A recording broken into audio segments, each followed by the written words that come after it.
Let's nerd out on this Wolverine action figure from the Marvel Legends X-Men 97 Wave 1 line.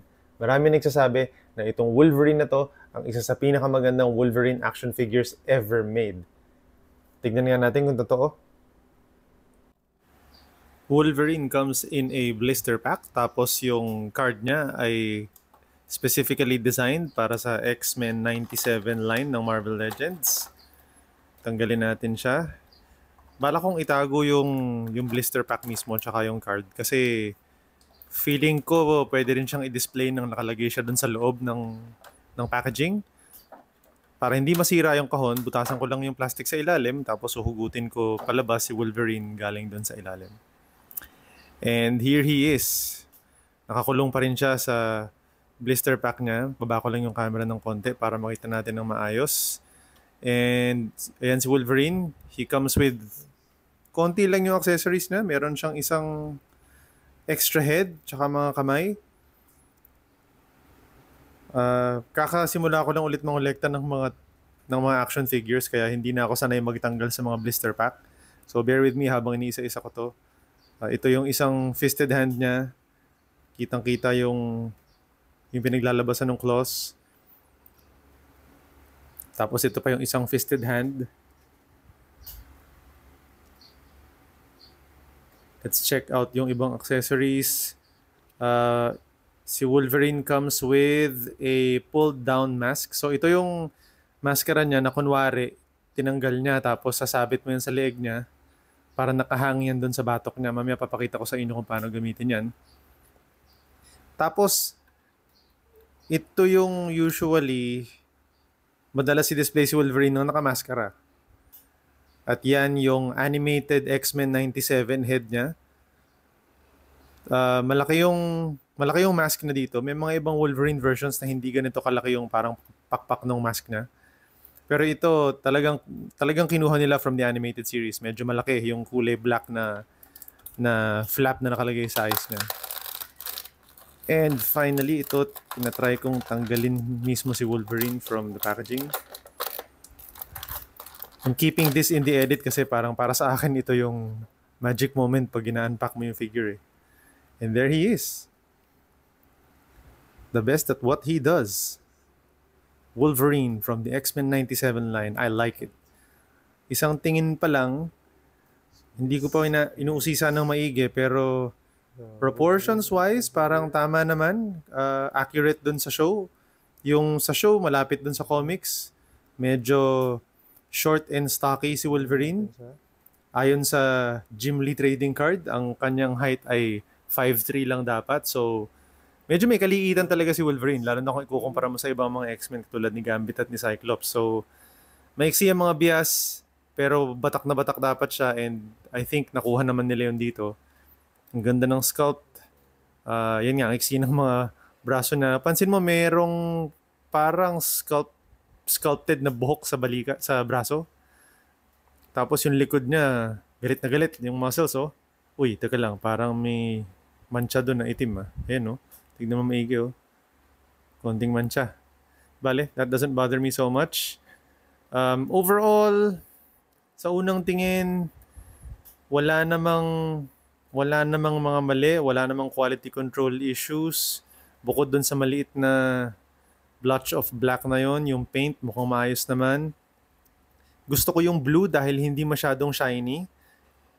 May konting gloss pero mostly I think it's more matte than glossy. Yung dilaw niya parang mas glossy pero yung mga blue, yung shoulder pads, yung gloves, hindi. The head, yeah, that looks like Wolverine from the show. Tignan mo. Hindi siya masyadong, tignan mo yung leg na. May ball joint siya sa leeg. So, pwede siyang yumuko ng ganyan. Nararamdaman ko yung ball joint gumagalaw sa ilalim ng baba niya. Mamaya pakita ko sa inyo yun. So, posable naman yung ulo niya. Ayan, no? Maganda naman yung itsura. Hindi oversimplified, hindi rin masyadong detalyado. So, hindi masyadong mukhang matanda si Logan. Importante na titwist mo yung ulo niyang patingala na ganyan kasi usually naka-crouch siya eh. Pag pinopose mo siya, di ba? So, meron siyang butterfly joint sa balikat. So, kailangan mo yan kasi kailangan mo iusog yung shoulders niyan pag ganyan kapag nagsiswing siya ng claws or pag inaamba na yung claws niyan paatras. Pag pasugod siya, kailangan mong iusog patalikod yung arms niya. So, importante yung butterfly joints kay Wolverine. Um, Yan yung ab crunch niya. Okay naman yung articulation ng ab crunch. Medyo malayo yung travel. Tapos pagpatalikod hanggang dito lang. Pero parang ayos lang kasi any more than that, medyo weird na tignan. Okay, tignan natin yung mga braso niya. Yung braso niya, umiikot pataas ng dire-diretso. Interesting tong shoulder pads kasi yung shoulder pads nakapeg doon sa tuktok ng bicep. Ayun no, kasama. So pag inikot mo siya, kasama siya nung brasong umiikot. Hindi na kung kinabit siya dun sa torso, hindi mo maiikot yung braso na ng dire-diretso. Pero yan, no, dahil nakakabit siya dun mismo sa braso, pwede mong itaas ng todo yung kamay, pwede mong i-move pa sa kabilang side. Tapos medyo nagwi-wiggle siya, meron siyang give. Hindi siya super tigas doon. I think kung sisilipin mo yung ilalim, tama, nakapeg lang siya doon sa braso. Ayun, no. Nakasuot siya doon sa bandang kilikili niya. Okay, I think dapat ingatan niya kasi gumagalaw, oh. Pag napasobra yung galaw mo dito, pwedeng matanggal yan. So, kung bibili kayo nito, ingatan na lang yung shoulder pad. Siguraduhin nyo hindi matatanggal. Alright, ano pa ba? Sige, tignan natin yung biceps ni Logan. Meron siyang bicep cut. Ayan. It allows the bicep to rotate ng dire-diretso. I think pwede mo siyang ikot ng 360. Yep, pwede mo siyang ikot ng 360. That's good. Tapos tignan natin yung elbow articulation, yung siko niya, double jointed. Ganda yung double jointed kasi ibig sabihin pwede nang tiklopin yung siko na ng mas tiklop na tiklop.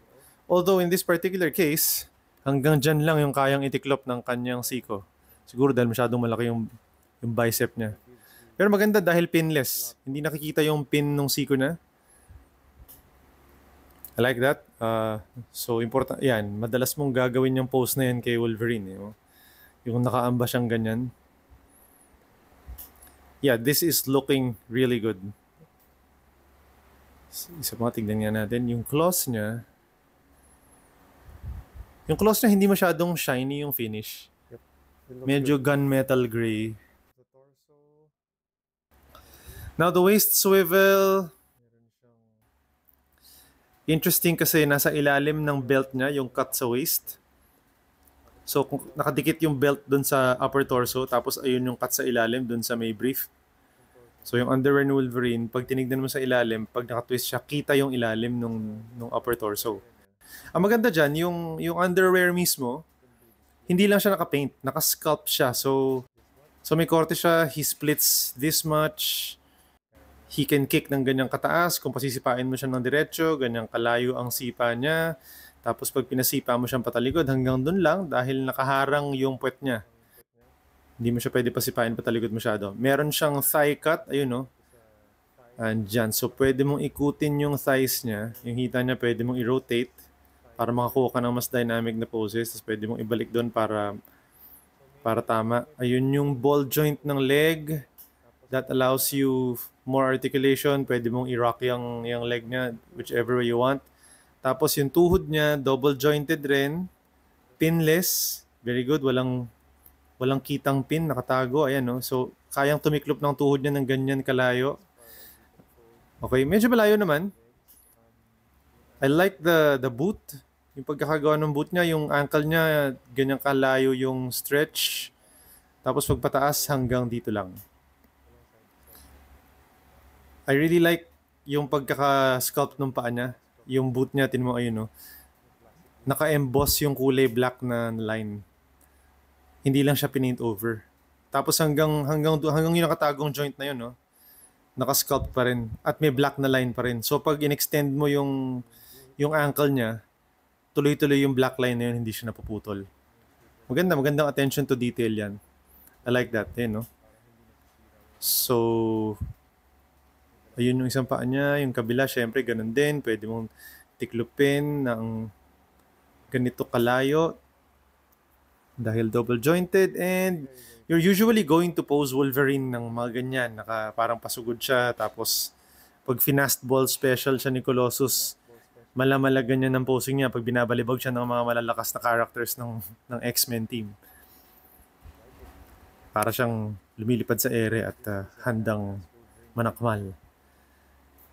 Alright. I really like how he's proportioned. Yung face lang niya, parang medyo stoic yung dating. Hindi siya galit or hindi siya, alam mo yun, hindi siya pasigaw. Ganda ng sideburns, oh. So, try natin tanggalin itong ulo. Tapos, ilalagay natin yung masked head. Yan, medyo tigas pa. Ingatan na lang yung paghugot niyan dahil baka sumama tong ball joint. Ayun yung ball joint at saka yung hinge na sinasabi ko kanina. So, pag kinabit natin tong masked head, parang medyo matigas, ah. Baka dapat initing ko pa to. Try natin, ha? Okay, ayun. Hindi ko na dinig mag-pop. Hindi ko alam kung lumapat ng maayos yung ball joint dun sa loob ng ulo. Tingnan natin, ha? So, ganun kalayo yung tingala niya. Ayusin ko lang, ha? Para palapatin ko lang yung ball joint sa loob ng ulo niya. Okay, ayan yung mask head ni Wolverine. Maganda rin, ha? Okay din na wala siya masyadong expression sa bibig niya. Hindi siya masyadong galit. So, parang steady lang yung mukha niya. Hindi nakalabas yung ipin. Hindi siya sumisigaw. Hindi siya masyadong emotional. So, medyo cool and collected. Meron siyang konting stubble sa baba katulad ng unmasked na face. Iyan ang itsura niya nung nakamask. Kayo, ano sa tingin niyo? Mas gusto niyo ba yung suot-suot na yung maskara niya o yung nakahubad yung maskara niya? I'd say, ito, kuhang-kuha nito yung likeness ng masked Wolverine in the animated series. Oh, maganda eh. Medyo may kalakihan lang yung flaps ng mask niya. Pero parang ganyan naman yata talaga kalaki in the animated series. Baka may konting exaggeration. Wala akong ibang Wolverine na pwedeng pagkumparahan eh. Pero ayan yung sinasabi ko, kapag binuka mo yung mga braso niya gamit yung butterfly joints, then ma-achieve mo yung mga poses na ganyan. Yung tipong nakakasa yung mga claws niya tapos ready siyang manaksak. Ay, wow. Ang ganda nito. As in, ang ganda ng tindig. Hindi ko siya mapatayo ng maayos dito pero sana nagre-register sa camera na ang ganda nung tindig ni Wolverine. As in, he's short, stocky, he looks really strong. Hindi naman sobra yung laki ng katawan niya. Pero sakto lang for his body type. Sige nga, subukan nating i-review lahat ng thoughts natin dito sa X-Men 97 Wolverine action figure na ito. Una, nakuha ba na yung likeness nung sa animated series? Doon sa X-Men 97, oo, kuhang-kuha niya yung likeness nung continuation ng animated series. From the original, parang mas kamukha na yun sa X-Men 97 kaysa yung X-Men 92. Okay lang kasi X-Men 97 naman siya based, no? Sculpt-wise, gustong-gusto ko rin yung sculpt sa kanya. Kuhang-kuha yung short and stocky na stature ni Wolverine. Tapos, articulation-wise, I think lahat naman ng articulation wishlist nakuha natin dito. May butterfly joints, pinless elbows and knees. Maganda yung movement ng ulo, tsaka ng waist. Sana mas natitiklop pa yung siko, tsaka yung tuhod niya. Pero pwede na rin. Yung pagkaka-paint sa face, almost perfect na sana. Medyo odd lang yung stubble na nandun sa baba niya kasi medyo konti lang eh. Bitin. Sana dinamihan pa nila. Tapos, it would have been perfect kung halimbawa meron pa siyang angry head na masked at saka unmasked. Overall, sa tingin ko, ito ay isang napakagandang Wolverine action figure. Kamukhang-kamukha niya yung nasa X-Men 97 na animated series, pero feeling ko papasa pa rin siya as a comic-accurate Wolverine action figure kung halimbawang yun ang trip mo. Meron lang pala akong isang minor gripe, yung balahibo niya sa braso. Sana man lang nilagyan ng konting paint apps ng Hasbro, pero that's a minor complaint. And for size comparison, here is Wolverine posing with X-Men 97 Gambit. Malaki yung height difference nila pero accurate naman yun sa show, so tama lang. At ito naman siya in some dynamic poses against the Master of Magnetism, si Magneto. Sabi ko sa inyo, ang daming pwedeng dynamic poses na pwedeng gawin dito sa Wolverine na to. At pag kinalaban niya si Magneto, ganito ang mangyayari. Dahil adamantium ang bones na, hindi siya uubra sa Master of Magnetism. O ano sa tingin nyo? Nagustuhan nyo ba ang Wolverine action figure na to? Bibili ba kayo ng sarili nyo? Abangan nyo tong channel ko kasi i-review ko pa ang Wave 1 at Wave 2 ng X-Men 97 action figures. See you in the next episodes!